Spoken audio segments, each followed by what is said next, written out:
नमस्कार विद्यार्थी मित्रांनो, स्वागत आहे तुमच्या आपल्या मॅथ्स मॅजिक वर्ल्ड या युट्यूब चॅनलवर. विद्यार्थी मित्रांनो, आपण पाहत आहोत अपूर्णांक हा टॉपिक आणि आजच्या व्हिडिओमध्ये आपण अपूर्णांकांचा लहान मोठेपणा कसा ठरवायचा याविषयीची संपूर्ण माहिती घेणार आहोत. ठीक आहे. तर आपल्याला एकंदरीत माहिती आहे अपूर्णांकाचे 3 प्रकार पडतात. एक आहे व्यवहारी अपूर्णांक, दुसरा दशांश अपूर्णांक आणि तिसरा पूर्णांक अपूर्णांक. ठीक आहे. तर या सर्वच प्रकारचे अपूर्णांक असतील त्यावेळेस आपल्याला लहान मोठेपणा कसा ठरवायचा आहे याविषयीची सविस्तर माहिती आपण घेणार आहोत. तर सुरुवातीला यामध्ये आपण व्यवहारी अपूर्णांक असतील तर त्यांचा लहान मोठेपणा कसा ठरवायचा ते समजून घेणार आहोत. आता यावरती क्वेश्चन नेमके कसे असतात यामध्ये तुम्हाला काही वेळेस सर्वात लहान संख्या किंवा सर्वात मोठी संख्या विचारली जाते. काही वेळेस तुम्हाला क्रम लावायला सांगितलं असेल, म्हणजे की चढता क्रम असेल, उतरता क्रम असेल, तर अशा पद्धतीचे कितीतरी क्वेश्चन यामध्ये असतात. ठीक आहे. मग यामध्ये सुरुवातीला आपण जे व्यवहारी अपूर्णांक असतील त्यांचा लहान मोठेपणा ठरवणार आहोत. आणि साधारणतः व्यवहारी अपूर्णांकामध्ये 2 प्रकार खूप महत्वाचे असतात: अंशाधिक अपूर्णांक आणि छेदाधिक अपूर्णांक. अंशाधिक अपूर्णांक म्हणजे याच्यामध्ये अंश हा छेदापेक्षा मोठा असतो आणि छेदाधिक अपूर्णांक म्हणजे छेद हा अंशापेक्षा मोठा असतो. ठीक आहे. मग आपले जे उदाहरण असतील यामध्ये काही अंशाधिक असतील आणि काही छेदाधिक असतील, यापैकीच आपल्याला लहान मोठेपणा ठरवायचा असतो. ठीक आहे. आता जो पहिला जो नियम आहे आपला, यामध्ये फक्त 2च अपूर्णांक असणार आहे.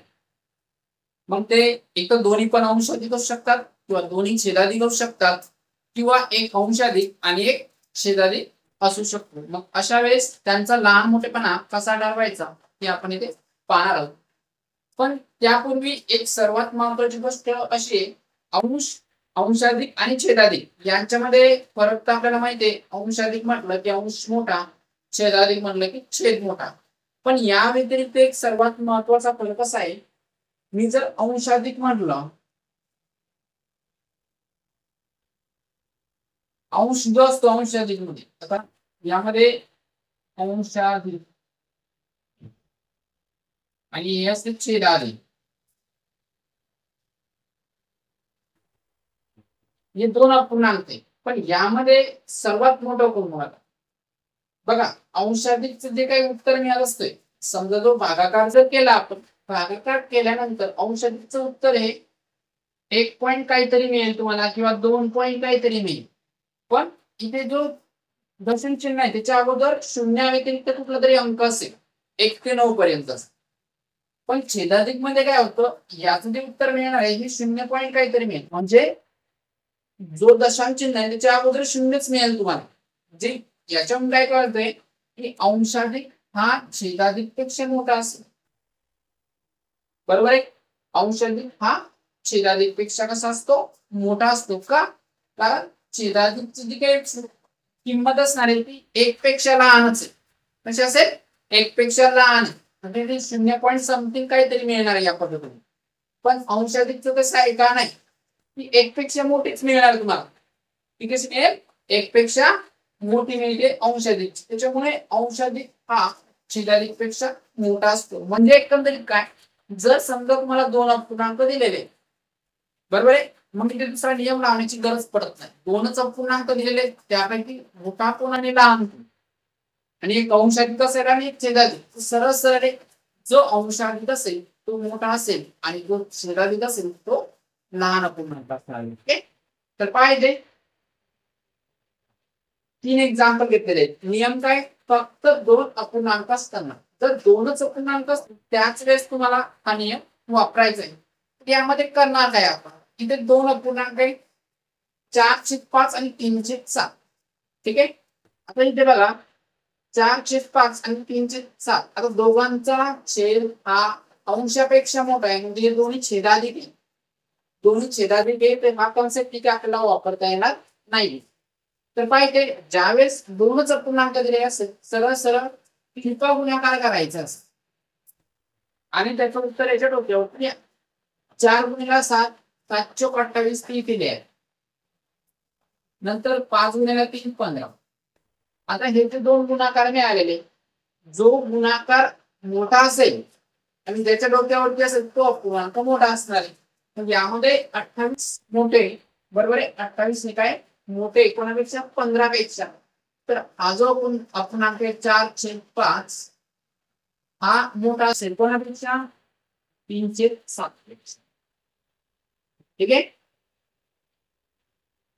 आता दुसरं एक्झाम्पल पाहिजे. एक 7/9 आहे 8/7. इथे छेद मोठा आहे अंशापेक्षा, हा छेदाधिक. इथे अंश मोठा आहे छेदापेक्षा. आता हा छेदाधिक हा अंशाधिक, म्हणजे ते सरळ सरळ कळतंय की 8/7 हा मोठा पूर्णांक असणार आहे. पण तरी तुम्हाला जर कन्फ्युजन असेल तरी तुम्ही इथे तिरका गुणाकार करू शकता, काही प्रॉब्लेम नाही. पण जर तुम्हाला हा कन्सेप्ट माहित असेल तर तुम्हाला तिरका गुणाकार करण्याची सुद्धा गरज नाही, म्हणजे तुमचा तो वेळ इथे वाचतोय. ठीक आहे. हे बघा इथे 7 49 इथे 49 लिहित आपण, इथे 9/8 कोण आहे मोठं, इथे 72 मोठे आहेत 49 पुढे 8/7. म्हणजे बघा 7/9 हा लहान आहे कोणापेक्षा 8/7 पेक्षा, म्हणजे मोठं कोण झाले 8/7. तर हे सुद्धा करण्याची गरज पडत नाही, पण तेव्हा हा कन्सेप्ट माहीत असायला पाहिजे. बऱ्याच वेळेस अशा आपण लहान लहान गोष्टी सोडून देतो आणि मग हे असं एक्स्ट्रा आपल्याला काहीतरी करावं लागतं. हे जर माहित असतं तेवढं सगळं करण्याची गरज पडत नाही. तिसरं उदाहरण पहा. 5/4 8/5. आता दोघांचे अंश छेदापेक्षा मोठे, दोन्ही पण अंशाधिक. बघा हे छेदाधिकचा एक्झाम्पल घेतला आपण, हे छेदाधिक आणि अंशाधिक दोघांचं कॉम्बिनेशन घेतलं आणि आता इथे अंशाधिक घेतलंय. तर अंशाधिक जरी असेल तरी पण तुम्हाला तसंच करायचं, तिरका गुणाकार करा. 5/5 25 25 इथे लिहायचे, 4/8 32 ती दिले आहे, दोन मोठा एकच, म्हणजे इथे काय आलं मोठं कोण असणार आहे 8/5 ही संख्या मोठी असणार आहे. तर अशा पद्धतीने जर तुम्हाला दोनच अपूर्णांक दिलेले असतील त्यावेळेस तुम्ही सरळ सरळ हाच नियम वापरायचा आहे. ठीक आहे. तिरका गुणाकार करायचा, तो काही गुणाकार आलेला असेल तर त्याच्या डोक्यावरती लिहायचा आणि ज्याचा गुणाकार मोठा तो अपूर्णांक मोठा असणार आहे. आणि जर एक अंशाधिक असेल आणि एक छेदाधिक असेल तर मग त्यामध्ये सरळ सरळ अंशाधिक अपूर्णांकच हा मोठा ठरत असतो. ठीक आहे. आता यानंतर दुसरा नियम पाहूया आपण. छेद सारखाच असेल तर ज्या अपूर्णांकाचा अंश मोठा तो अपूर्णांक मोठा असतो व ज्याचा अंश लहान तो अपूर्णांक लहान. बघा काय म्हटलंय, जर छेद सारखा असेल, काय म्हटलंय इथे छेद सारखा असायला पाहिजे पहिली कंडिशन. ठीक आहे. जर छेद सारखा असेल तर ज्या अपूर्णांकाचा अंश हा मोठा असेल तो अपूर्णांक कसा असतो मोठा असतो. बघा जर छेद सारखा असेल, ज्या अंशाचा अपूर्णांक ज्या अपूर्णांकाचा अंश मोठा असेल तो अपूर्णांक मोठा असेल आणि ज्याचा अंश लहान तो अपूर्णांक कसा असेल लहान. ठीक आहे. आता यामध्ये अंशाधिक असू द्या किंवा छेदाधिक असू त्याच्याशी काही घेणं देणं नाही, सरळ सरळ याच पद्धतीने आपल्याला इथे जायचं. ठीक आहे. तर ते जास्त कन्फ्युजन पण करायचं नाही, सरळ सरळ हा नियम इथे वापरायचा. सगळ्यांचा छेद सारखा असेल तर ठीक आहे बघायचंय, फक्त इथे अंश बघायचा आपल्याला. छेद जर सारखा असेल तर ज्याचा अंश मोठा तो अपूर्णांक मोठा आणि ज्याचा अंश लहान तो अपूर्णांक लहान असणार आहे. तर पाहिजे 3/4 5/4 2/4 9/4 सगळ्यांचा छेद सारखा आहे. आता याच्यामध्ये फक्त आपण लहान आणि मोठाच करणार का नाही, तर जे अपूर्णांक हे आपल्याला उत्तर त्या क्रमाने लावायचे, म्हणजे सर्वात अगोदर सर्वात मोठा येणार आहे त्याच्यापेक्षा लहान त्याच्यापेक्षा लहान आणि त्याच्यापेक्षा लहान या पद्धतीने. म्हणजे यामध्ये तुमचा चढता क्रम होणार, उतरता क्रमही होईल आणि तुम्हाला लहान आणि मोठा दोन्ही अपूर्णांक इथे मिळेल. तर पाहिजे यामध्ये सर्वात मोठा अंश कुठे इथे बघा 9/4. तर हा सर्वात मोठा अपूर्णांक होणार आहे. ठीक आहे. याच्यापेक्षा लहान कुठे येते इथे 5/4. यापेक्षा लहान कोण येते 3/4 आणि सर्वात लहान कोण आहे 2/4.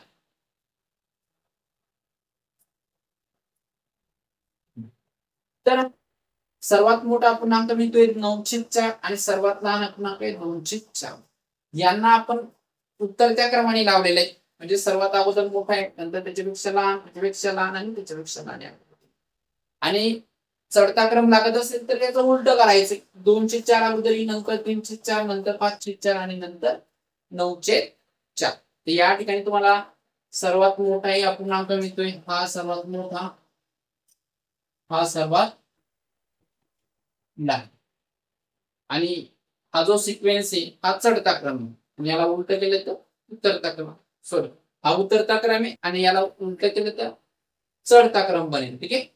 तर उतरता क्रम काय, सर्वात मोठा आहे अगोदर, नंतर लहान, या पद्धतीने.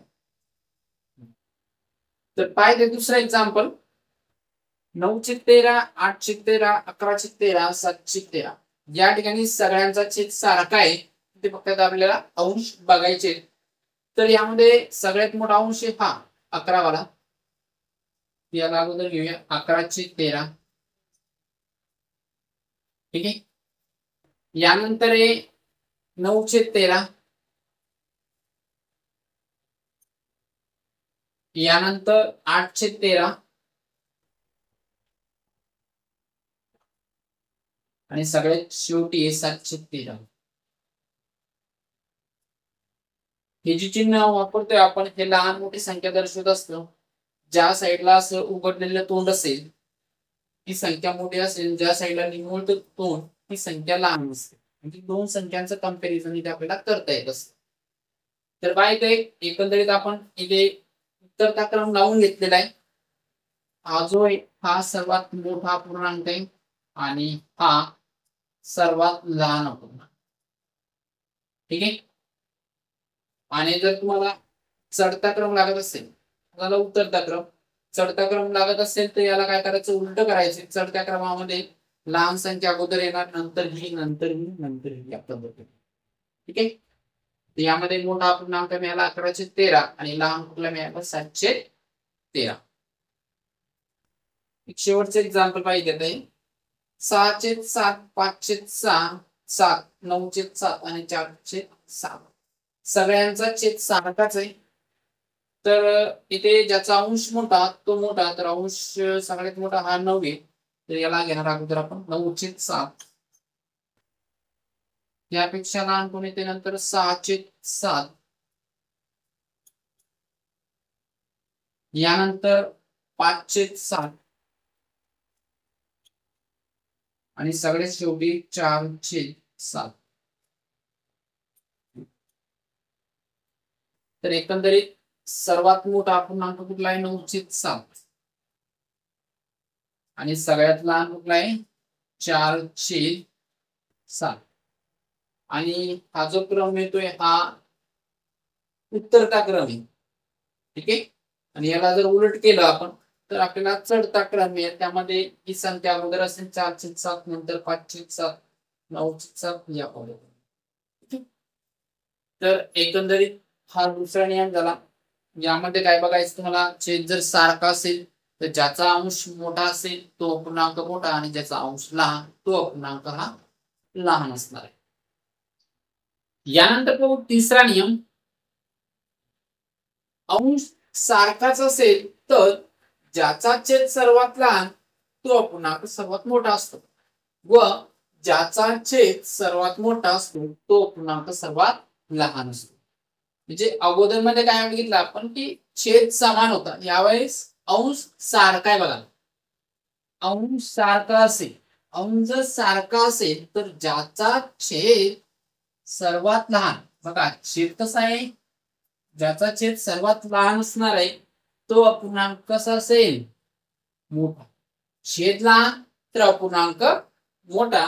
आणि ज्याचा छेद सर्वात मोठा, बघा ज्याचा छेद सर्वात मोठा असेल तो अपूर्णांक सर्वात लहान असणार. म्हणजे थोडं उलट्या पद्धतीने चाललंय. जर छेद लहान असेल तर अपूर्णांक मोठा मिळतोय आणि जर छेद मोठा असेल उत्तर अपूर्णांक लहान मिळेल. ठीक आहे. तर पाय एक्झाम्पल 9/12, 9/7, 9/11 आणि 9/5 तीन अपूर्णांक आहेत. बरोबर आहे. आता सॉरी 4 अपूर्णांक आहेत. मग यांच्यामध्ये सगळ्यांचा अंश हा सारखा आहे. मग आता फक्त तुम्हाला छेद बघायचा आहे. ज्याचा छेद लहान असणार आहे तो सर्वात मोठा. ओके. ज्याचा छेद सर्वात लहान तो सर्वात मोठा. इथे 12, इथे 7, इथे 11 आणि 5. तर हा 9/5 हा सर्वात मोठा अपूर्णांक असणार आहे. यानंतर कोण आहे? इथे 7 आहे. 9/7 यानंतर 11ला 9/11 आणि सगळ्यात शेवटी असणारे 9/12. तर यामध्ये हा सर्वात मोठा अपूर्णांक आणि हा सर्वात लहान. बघा ज्याचा छेद लहान आहे तो मोठा आहे आणि ज्याचा छेद मोठा आहे तो लहान. आणि हा जो क्रम लावलेला आहे हा उत्तर त्या क्रमाने सर्वात मोठा नंतर त्याच्यापेक्षा लहान त्याच्यापेक्षा लहान. आणि जर तुम्हाला चढता क्रम पाहिजे असेल तरी इकडनं स्टार्ट करावं लागेल लहान संख्येपासून. 9/12 नंतर 9/11 नंतर 9/7 नंतर 9/12 चढता क्रम. ठीक आहे. यानंतर दुसरं एक्झाम्पल 7/9, 7/11, 7/8 आणि 7/15. तर यामध्ये सगळ्यांचा अंश सारखा आहे. फक्त आपल्याला छेद बघावा लागेल. ज्याचा छेद लहान तो अपूर्णांक मोठा. यामध्ये सगळ्यात लहान छेद आहे 9 सॉरी 8 आहे. तिथे 7/8 हा सगळ्यात मोठा असणार आहे. यानंतर 9 7/9 नंतर यानंतर 7/11 आणि सगळ्यात लहान आहे 7/15.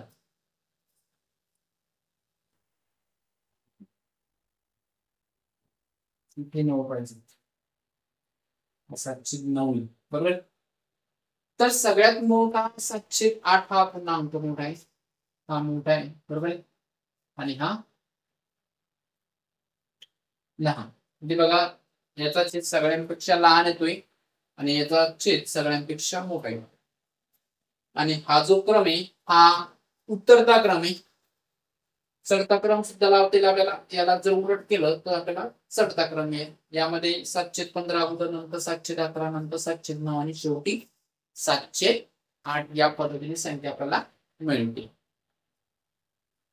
आता एक शेवटचं एक्झाम्पल 5/8, 5/10, 5/13 आणि 5/6 सगळ्यांचा अंश हा सारखा आहे. अंश सारखा आहे म्हणजे आपल्याला फक्त छेद बघावा लागेल. ज्याचा छेद लहान तो अपूर्णांक मोठा असणार आहे. तर यामध्ये बघा 6 हा छेद सर्वात लहान आहे म्हणजे 5/6 हा अपूर्णांक सगळ्यात मोठा आहे. नंतर याच्यापेक्षा लहान कोण येते 8 बघा 5/8 यानंतर 10 5/10 आणि सगळ्यात शेवटी 5/13.